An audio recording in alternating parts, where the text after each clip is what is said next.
Hello' everyone Diwali আহি পালে নহয়নে আৰু দিৱালীৰ আগত যি ধনতেৰাছৰ দিনা আমি মই আৰু হিয়ানাই ধানকলেছ বনাইছিলোঁ সৰু সুৰাকৈ আৰু আমি কেনেদৰে বনাইছিলোঁ সেয়াই আপোনালোকক দেখুৱাম।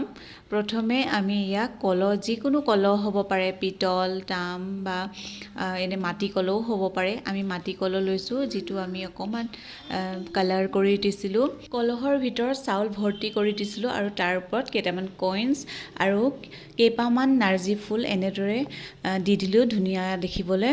আৰু টেপ যিটো আপোনালোকে জানে সকলোৱে, সেই টেপটো দি আঠা লগাই তাত কইনছখিনি পৰি থকাকৈ এটা এটাকৈ লগাই দিছিলোঁ আঠা দি। আৰু এনেদৰেই আমাৰ ৰেডি হ'ল ধানকলেছ।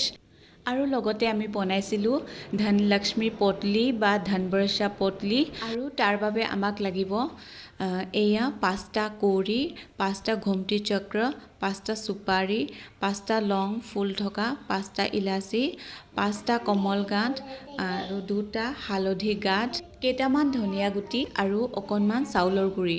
এই গোটেইখিনিৰে আমি এতিয়া সেই ধনলক্ষ্মী পটলিটো বনাম।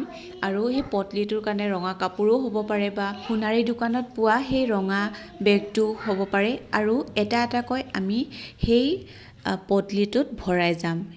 আৰু এয়া হিয়ানাই পটলিটোত এটা এটাকৈ ভৰাই গৈ আছে।